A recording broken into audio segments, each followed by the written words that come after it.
What would we do if the goods we needed to survive were no longer imported? Many of us wouldn't know how to get by if this were to happen. Today, people are so dependent on imported food and disposable goods that they are forgetting how to provide for themselves. So we set out on a school project to record local survival skills and to begin reclaiming independence. French Shore Academy is located in Port Saunders on the northwest coast of the island of Newfoundland and services the towns from River of Ponds to Eddies Cove West. Many people in this region still hunt, fish, grow their own vegetables, and make their own clothes. Before we began importing so many of our needs, these were essential skills for surviving here.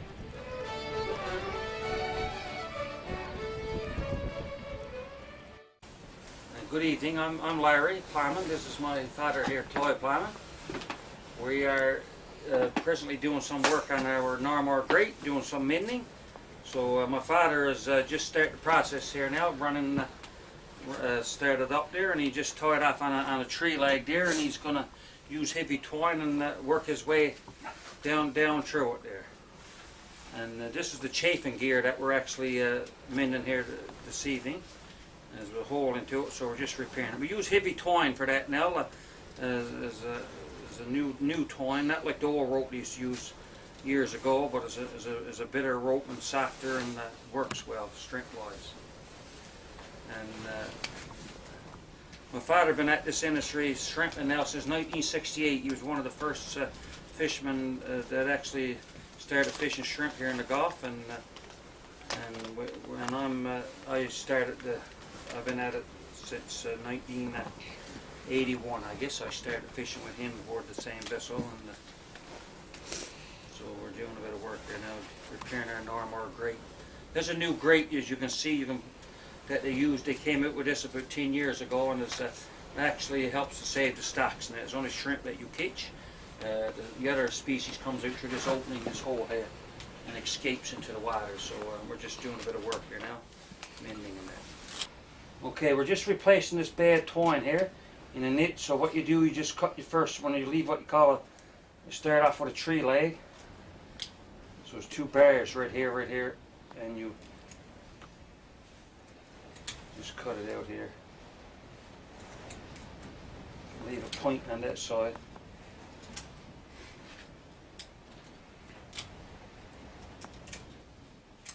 And you'll always end with a tree leg, the straight barrier right here.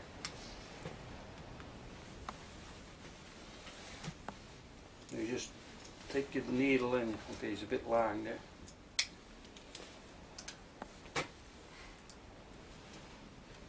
Just go up here on that tree leg there and tie across here, that point. And you come down and grab all this side over here. You want to leave like a square mixture, so you just go through your twine here, tie her off there, and you follow down to this one down here, this point. And tie her off here just with a half hitch, that's all. Then I'll look up through, walk back up to this point, and tie her off on this point here just with a half hitch in through your twine. And then you grab over this one over here. This way you tie this knot, just flip them in around and out like this, tie off that one. And you always end on a tree leg, so see where I'm to. Yeah, there's the rest right down this corner. Straight bare there. And when you finish, you can roll it through twice, just to make sure it don't slip or something. And I always tie my rope off with a knot. Larry, where did you learn from? I learned my mending mostly from Dad, I guess, as when we used to tear up and that, when we fished otter trawl and that, and he learned me how to actually mend. You get a bad tear up, so you had to go back and send you back on deck or whatever to mend up the hole. So then he come back and show you a bit, right? So they showed us how to mend and that, yeah. What supplies did you use?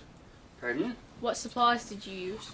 We use a knife is what we use, and a knife like this with a braided cut is for cutting your twine. There's a new technology now. This knife here got a different blade on it. It only cuts the twine really easy. So that's the type that we use, and we also use needles. The ones that I learned with was actually my father used, and in past was wooden needles. They were actually made by local guys. Local man used to make them. No, we used to go to Hawke's Bay, pick it up. His great uncle used to make them, Uncle Joe Atkins. We used to get the wooden ones, but since that they came out with the plastic ones, and they work quite well. They're pretty flexible and they don't break so easy. And we use that. And this is the smaller one that we use for the small shrimp twine. There's a smaller needle. There's a new Norwegian needle they call it. Easy to get in through the twine and that. So that's what we use for mending. What are you going to show us today? I'm going to show you how to do dry salt fish and cornfish. How long have you been doing this? 40 years. Who taught you how to corn fish? The old man. How do you do it? Alright. This is going to be cornfish.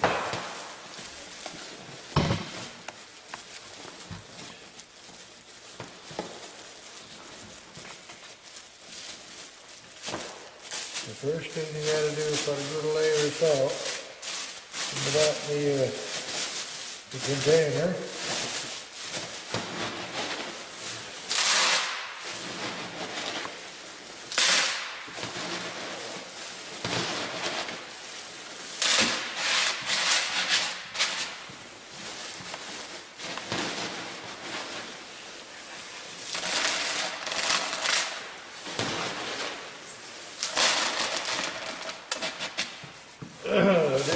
This is cornfish. You lay your fillets down like that. Make sure they're not touching together.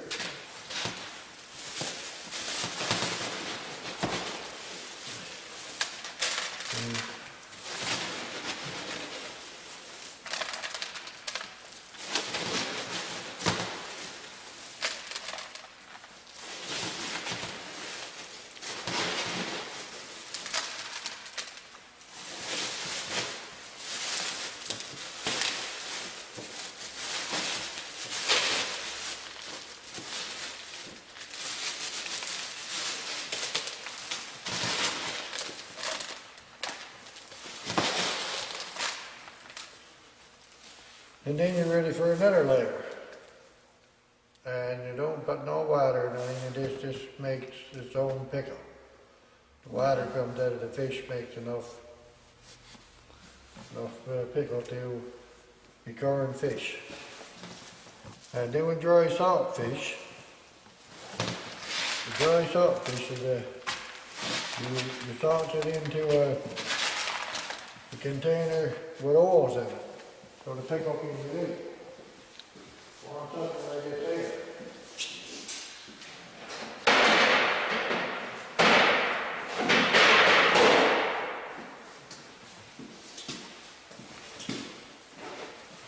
And then we dry salt fish. You put a good layer of salt down. Same as we done with the cornfish. And you salt it's just the same thing. You got to make sure the top of the fish is completely covered with salt. So when you put your other layer down, the meat don't touch together. Okay.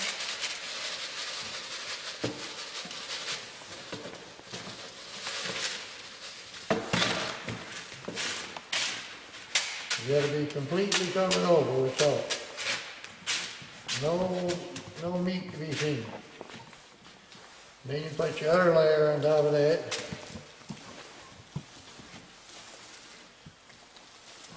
Like that. And put a layer of salt on there, but there's no meat to be seen. So if there's any meat to be seen, the other fish will stick together and won't be real good. So this is dry salt fish, and there's oils in the tub so the the pickle can drain away from it, and you got dry salt fish. This here will be cured in 7 days. And pickled fish will be good in 6 days. What kind of salt is used in the process? Coarse salt. Right, what do you do with the fish after it comes out of the salt?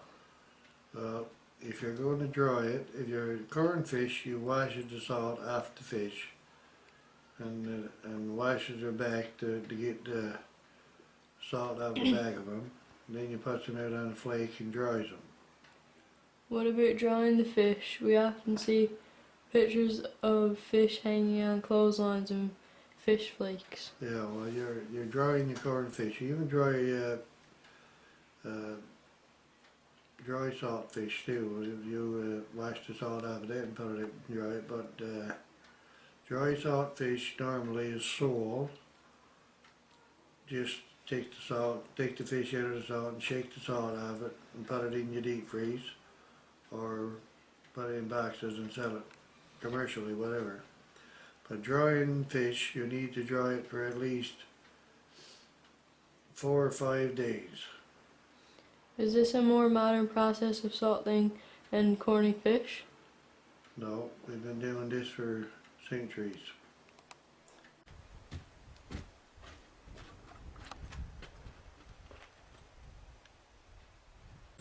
This is Miss Madam at the age of 91.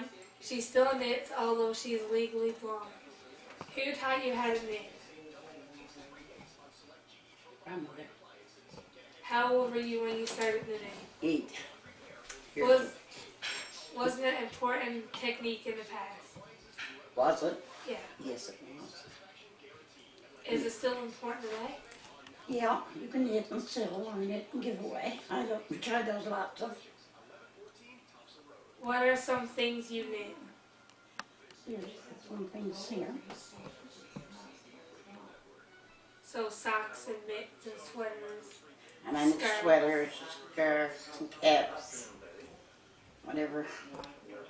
Is there any specific steps to learn how to knit? And all different stitches. Yeah, like Oh steps. yes. Yeah. Patterns. You know, knit different patterns in like sweaters and Did you ever make your own wool? yes. And our own, we'll have our own sheep, we carry our own wool and spin up. I got my own spinning wheel. Take that ball and finish. You hold it on side. That's right, isn't it? Yes, that's right. See? Yeah.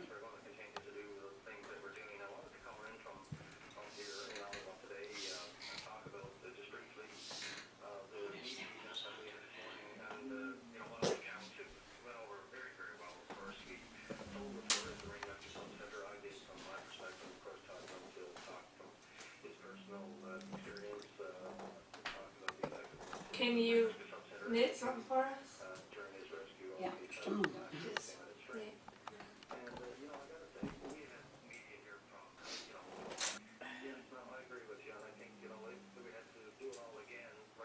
Did you ever teach anyone how to knit?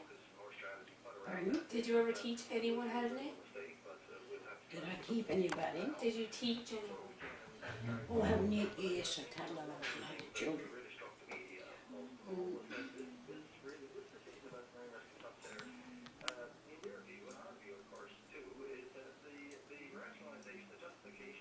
How I learned to knit, I just sat up on the table. I was 8 years old. Watched my grandmother. She sat at the end of the table and just watched her knitting.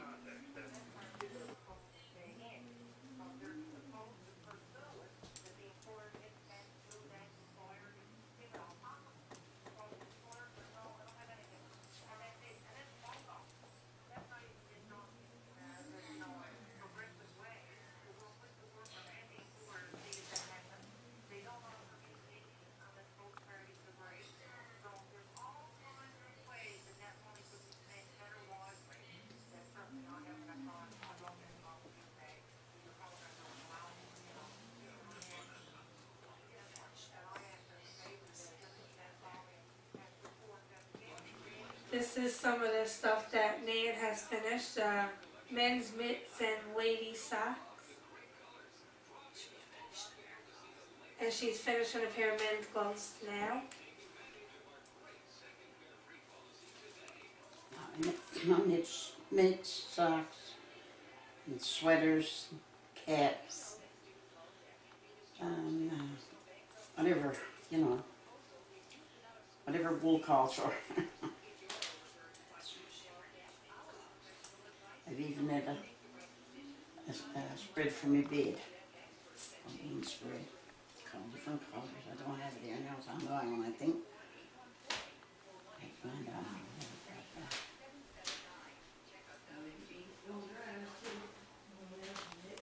Thank you for showing us your traditional skill of knitting. Thank you too, my dear. Coming, I'm enjoying it.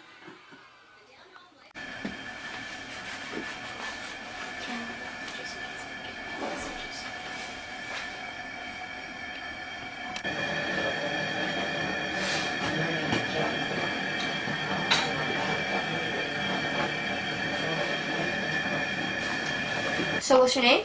Dean Rumbold. And what are you demonstrating for us today? I'm demonstrating the running of a lid jigger in a mold that came from my great-great-grandfather.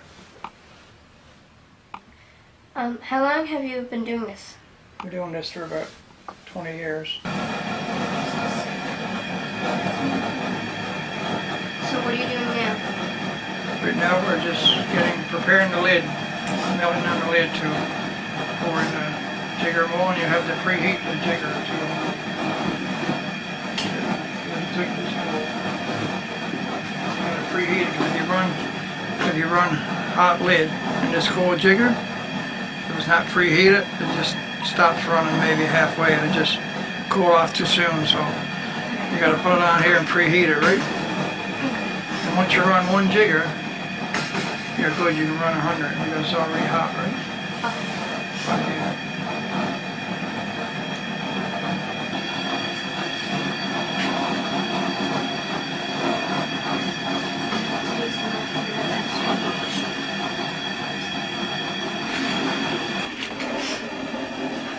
The hook goes there.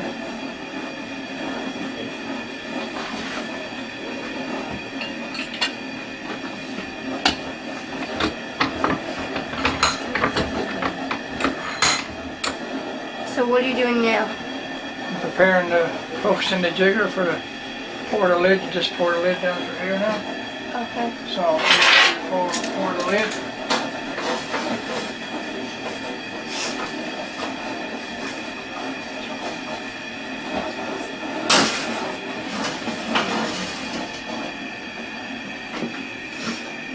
Okay, now we're pouring the lid.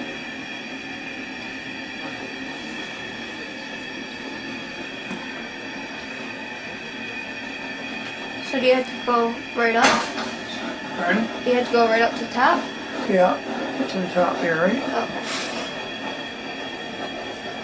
And it cools down enough that you can break it apart pretty quick. Eh? Look at that. Like magic. Yes, that was very quick. Yeah.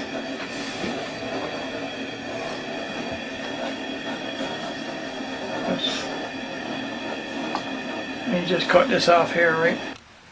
What do you use the cadgers for? Well, we use them, some local fishermen buy them for jigging, but you got to cut one hook off, of course. And most of them now, the Heritage Centre buys them in Port of here, that I take out there, and a few tourists come around and buy them. That's the lid jigger.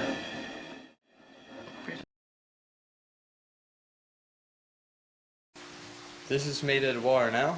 One time it was made out of birch, and putting tape around it now, just to cover up the wire. You're starting it off, and you use about 8 fathom of line.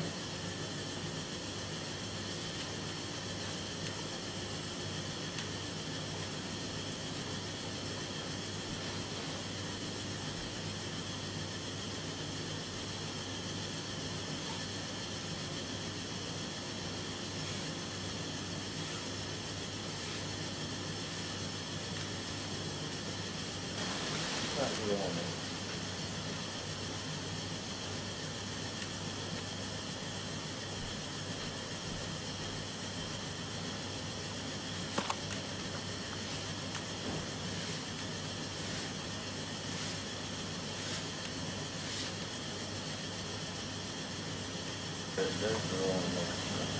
Okay, and this here is the rolling hitch.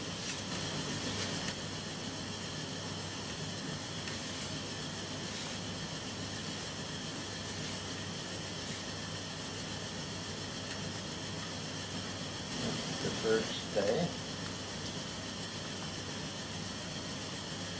First of 4 stays. Okay.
So, is it only one back hitch or is it a few? One or two.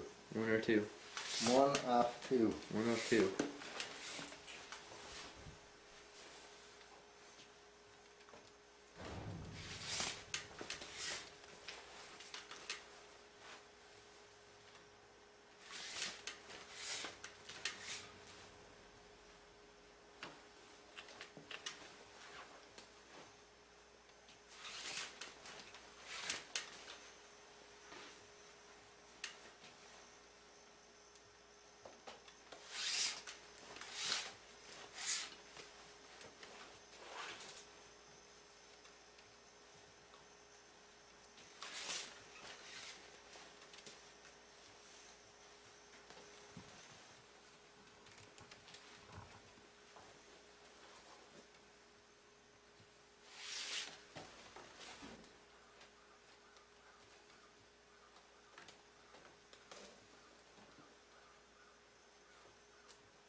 This skill was passed down from father to son.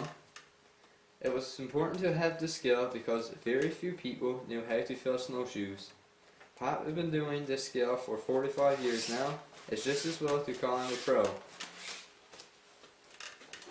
This is the final step to completing the snowshoe, and the process of completing one snowshoe takes around 1 hour. So this is the last tie.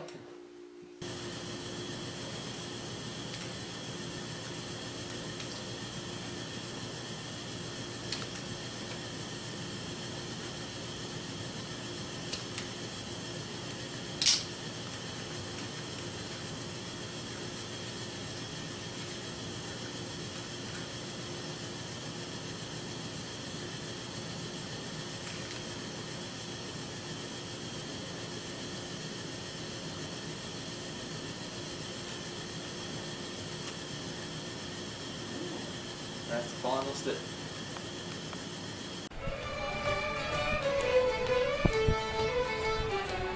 So what would happen if we were cut off from our imports? Will we be able to survive on our own? If we learn from the people around us, the answer could be yes. We would like to thank the many people who shared their stories and skills with us. By making this documentary, we hope we can help others to start reclaiming their independence.